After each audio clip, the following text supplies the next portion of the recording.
แสงสวยมาก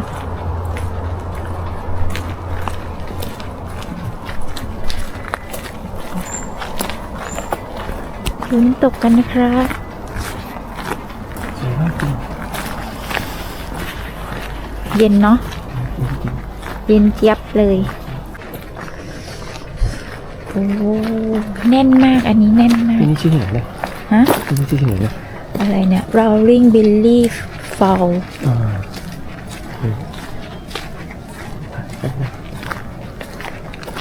โอ้โหเอ็มมุมนี้เลยสวยมาก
บ้าง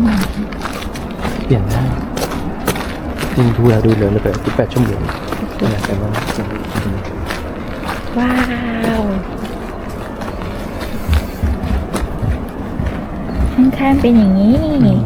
สวยเนาะโอ้เหมือนคนจัดสวนไว้เลยอ่ะว้าว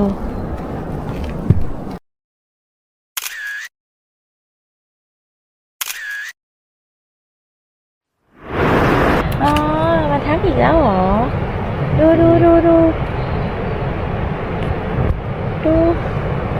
มาทักอีกแล้วเหรอคะเอาค่ะรู้แล้วเดี๋ยวลูกเอาอะไรอ่ะเอาอะไรเหมือนแบบมาเอาอะไรอ่ะเอาอะไรคะไปนู่นเที่ยวงี้ดิเที่ยวไปนี่รู้แล้วเหรอลูกอ้าวพามาเที่ยวเหรอเป็นไกด์เหรอไกด์พามาเที่ยวโอ้ยจะพาเที่ยวอ่ะเป็นไกด์อ่ะว้าวสวยยิมแอบถ่ายมันจิว้าว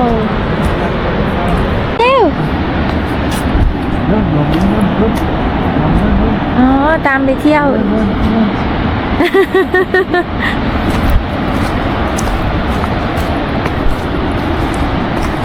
โอ้โหเอ็มสวยมาก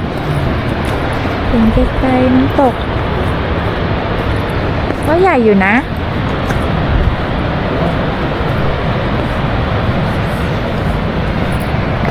ว้าวเวิ้งว้างมากเอ็มเวิ้งว้างมาก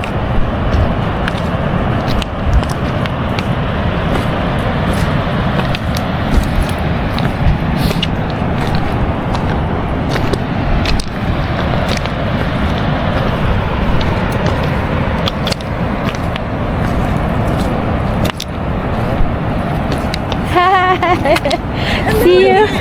Hello again. River is beautiful. Yeah, really pretty.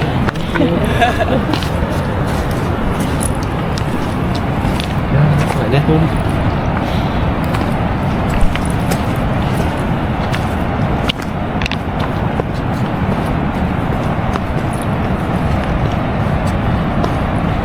สวยอ่ะ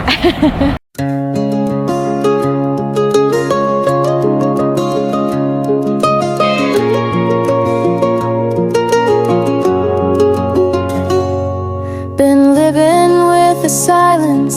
that was louder than a storm. My heart was like a boarded house, no longer safe and warm. So I came down to the water where the willow branches sway to find a different kind of quiet at the closing of the day. I don't need to tell my story or the reasons for my tears. The water keeps on moving, washing out the years, washing out the fears. And I think the river knows why my heart is broken. It just takes away the pain with no words to be spoken. Yeah, the river keeps on flowing, a gentle, steady friend, teaching me that everything will find its way back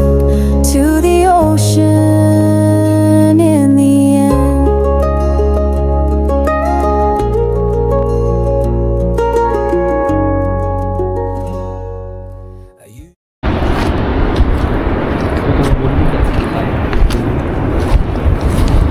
นี่คนสงสัยสนใจตรงนี้ว่ามันมีน้ำตกนะ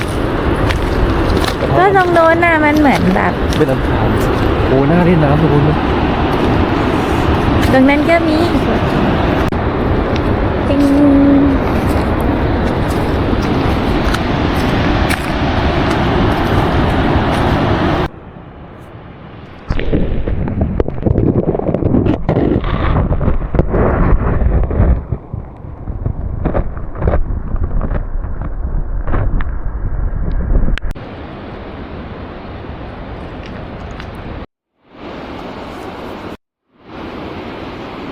ไปไหนแล้วอะอยู่ที่เขา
อากาศดีเนาะเอ็มเนาะ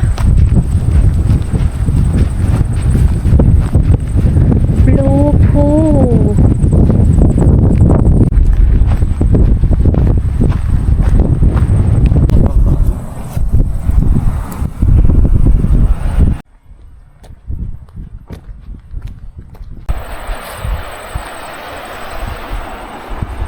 สวยตัวเอง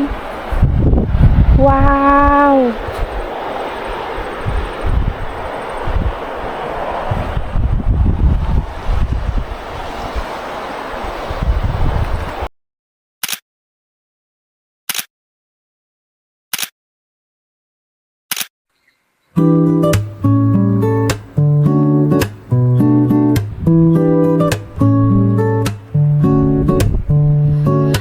Time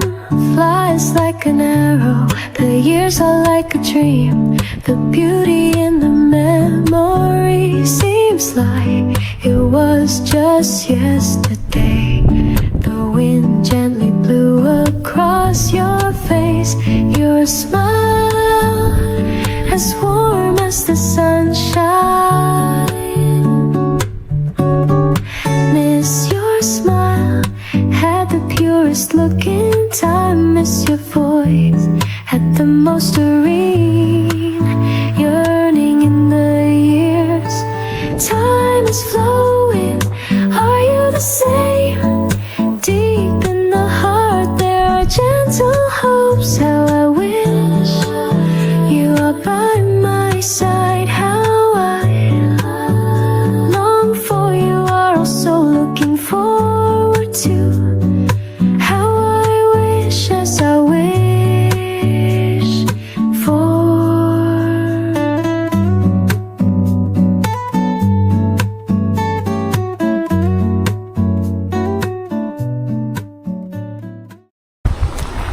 ระหว่างทางนะคะจุด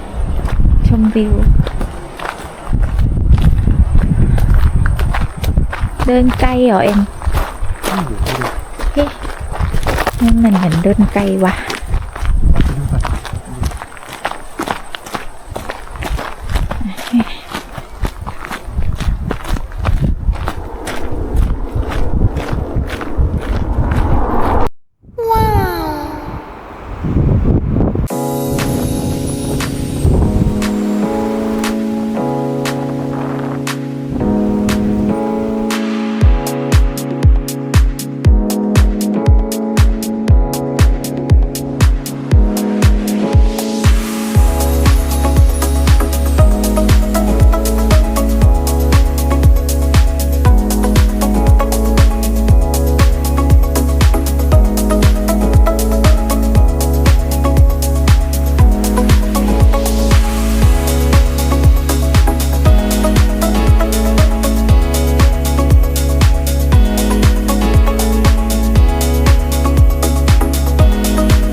ลงไปได้ตัวเองสุดยอดไปเลย